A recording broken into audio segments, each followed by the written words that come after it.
Baik, kembali dalam cerita-cerita di sebalik berita. Kalau di awal tadi bersama dengan Muhaffendi Mohamad, Wakil Esrawani di Kelantan, khususnya berkaitan dengan perkembangan terkini, berkaitan dengan 60 juta ringgit peruntukan yang diberikan oleh kerajaan bagi usaha ataupun kerja-kerja baik pulih tebing ataupun ceruk tebing Sungai Kelantan yang telah pun runtuh.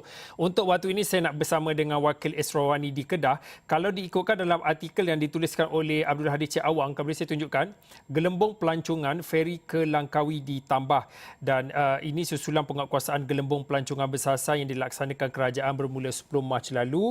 Pihak konsortium Ferryline Ventures yang berhak mengambil keputusan untuk menambah kadar kekerapan perjalanan feri membabitkan perjalanan dua hala antara Kuala Kedah ke Langkawi dan Kuala Perlis ke Langkawi. Dan menurut pengurus sumber manusia dan operasi konsortium Kapten Bahrin Bahrom, penambahan berkenaan melibatkan 3 perjalanan dari terminal Kuala Kedah, iaitu pada waktu pagi, tengah hari, petang berbanding 2 perjalanan sebelum ini.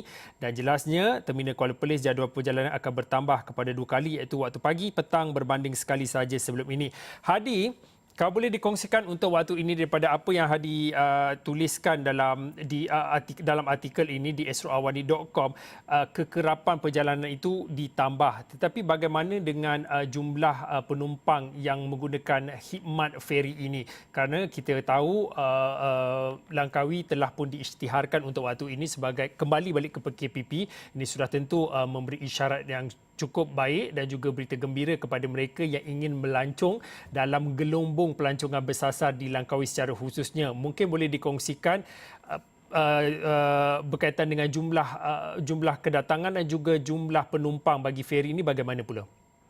Okey, terima kasih Fauzi di studio, dan dimaklumkan Fauzi, terdapat penambahan feri untuk ketika Langkawi dilaksanakan Perintah Kawalan Pergerakan Pemulihan PKPP. Namun seperti yang dimaklumkan dalam artikel itu, penambahan ini merupakan penambahan kali ketiga selepas kali pertama dibuat penambahan ketika Kedah bertukar status daripada tempoh PKP kepada PKPB, di mana ketika tempoh PKP sekitar penghujung Januari lalu, Kedah daripada terminal feri Kuala Kedah hanya terdapat satu perjalanan ke Langkawi, dan sebaliknya, iaitu dari Langkawi ke Kuala Kedah satu perjalanan, manakala di negeri Perlis, terminal jeti Kuala Perlis, tiada perjalanan feri langsung kerana tidak dibenarkan aktiviti rentas negeri. Namun ketika tempoh PKPB, di Kuala Perlis terdapat satu perjalanan feri dan di Kuala Kedah terdapat 2 perjalanan feri, memandangkan bagi memudahkan urusan pergerakan individu-individu yang ingin ke Pulau Langkawi, selain merancangkan kita panggil pelancongan dalam negeri ini sendiri. Dan sudah pastinya ketika penambahan feri daripada 2 perjalanan ke 3 perjalanan bermula 10 Mac lalu, kira-kira 5 hari lepas, penambahan itu agak menunjukkan peningkatan, di mana jika dibandingkan pada bulan Februari secara keseluruhan hanya dicatatkan sekitar 24,000 pengunjung yang masuk ke Pulau Langkawi melalui menggunakan perkhidmatan feri. Tapi pada bulan Mac ini, bermula 1 sehingga 13 Mac, sudah hampir 50,000 pengunjung dicatatkan untuk masuk ke Pulau Langkawi. Itu bilangan yang dicatatkan pada 1 Mac sehingga Sabtu lalu, iaitu 13 Mac. Itu menunjukkan satu peningkatan, bukan saja peningkatan yang sedikit, tapi peningkatan 1 kali ganda daripada 24,000 ke 50,000. Dan ianya sudah pasti akan menunjukkan satu perubahan yang positif sama kepada sektor pelancongan di Pulau Legenda Langkawi itu semestinya. Dan jika seperti dimaklumkan pengurus sumber manusia dan operasi konsortium Ferryline, Kapten Bahrin Bahrom, penambahan ini mereka sasarkan mungkin boleh mencapai status yang dicatatkan pada bulan Januari, iaitu melepasi angka 1,000 individu yang masuk ke Pulau Langkawi. Dan jika kita boleh dengarkan dahulu apa yang dikatakan Kapten Bahrin Bahrom mengenai statistik kemasukan pengunjung dan juga jadual perjalanan feri ke Pulau Langkawi.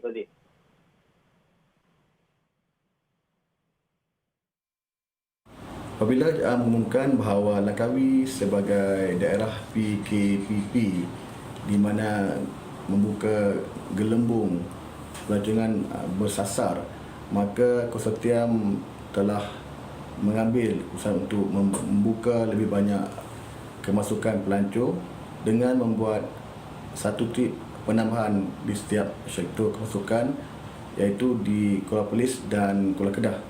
Untuk kemasukan ke Kuala Perlis, Setiam telah membuat satu tambahan menjadikan 2 trip sehari, iaitu sisi pagi dan petang, dan kepasokan melalui terminal Kuala Kedah iaitu menjadikan 3 trip sehari, iaitu pagi, tengah hari dan petang.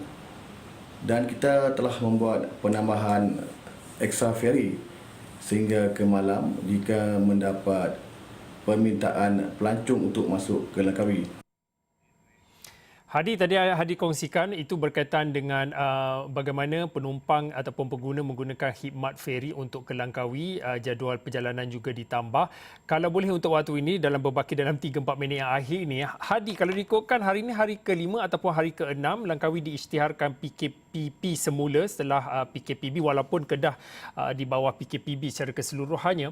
Mungkin Hadi boleh kongsikan, kita tahu dalam gelembung perjalanan pelancongan bersasar ini ada ketetapan dan juga SOP-SOP yang cukup ketat yang telah pun digariskan oleh MKN.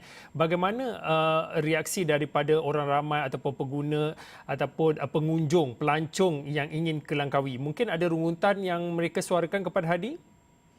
Okey, sebenarnya Hozli, minggu lepas saya ada ke Langkawi, tapi ketika itu Langkawi masih belum mencapai status PKPP. Ketika itu saya membuat liputan berkenaan Tun Dr. Mahathir menerima suntikan vaksin. Ketika itu saya ada bertanya penduduk-penduduk sekitar Langkawi itu sendiri macam mana perniagaan mereka, macam mana perusahaan mereka. Mereka menjelaskan memang terkesan ada yang sehingga menutup operasi, terutama melibatkan tempat-tempat pelancongan seperti kereta kabel dan pelbagai-pelbagai tempat lain. Pantai Cenang, lengang tanpa individu yang berada di situ, tidak seperti hari-hari kebiasaan. Namun untuk kali kedua Tun menerima suntikan minggu hadapan, saya ada membuat melihat tempahan tiket ketika ini dan semalam yang mengejutkan sehingga hari Sabtu ini tempahan tiket untuk ke Pulau Langkawi dari Terminal Feri Kuala Kedah yang tinggal hanya jika satu perjalanan tinggal 10 tempat kosong, tinggal 11 tempat kosong. Itu menunjukkan pengunjung-pengunjung terutama dalam kalangan rakyat Kedah sendiri berkehendakkan ataupun ingin menyokong industri pelancongan ini untuk ke Pulau Langkawi sendiri, mengambil kesempatan yang ada dibenarkan aktiviti pelancongan di dalam negeri Kedah ini. Kedah PKPB, Langkawi PKPP masih dibenarkan melakukan sektor pelancongan sesama sendiri, dan penduduk-penduduk di tanah besar Kedah ini mengambil kesempatan ketika tempoh ini untuk berkunjung ke Pulau Langkawi bagi mengelakkan seperti sebelum ini terminal feri sesak, tiket habis, hotel habis, dan ketika ini juga di Langkawi itu sendiri, pelbagai tempat-tempat menarik memberikan promosi yang sangat istimewa. Ada hotel yang sebelum ini harganya RM800, kini menawarkan harga serendah RM120. Ada seperti kereta kabel menawarkan harga RM52 sebelum ini, kini hanya tinggal RM10 dan RM20 saja. Itu antara promosi yang diberikan bagi menarik lebih ramai pengunjung masuk ke Pulau Langkawi itu sendiri. Dan sudah pastinya bagi penduduk di Kedah, mereka memang terpanggil menyokong penuh ketika ini sektor pelancongan di Langkawi terutama dibenarkan rentas daerah dan sebagainya. Namun ada aduan dan juga rungutan daripada penduduk negeri Perlis. Mereka perlu melalui ejen-ejen pelancongan dan itu sudah pastinya menyukarkan mereka untuk bergerak merentas negeri apabila untuk ke Pulau Langkawi itu sendiri. Itu antara sedikit rungutan terutama melibatkan negeri-negeri lain dan bukan melibatkan negeri Kedah, Fauzi. Okey, terima kasih kepada Abdul Hadi Cik Awang. Nanti kalau ada masa lain, di waktu yang lain, kita akan berkongsi tentang inisiatif yang diambil oleh sama ada daripada agensi ataupun mereka yang terlibat dalam industri pelancongan khususnya di Kedah.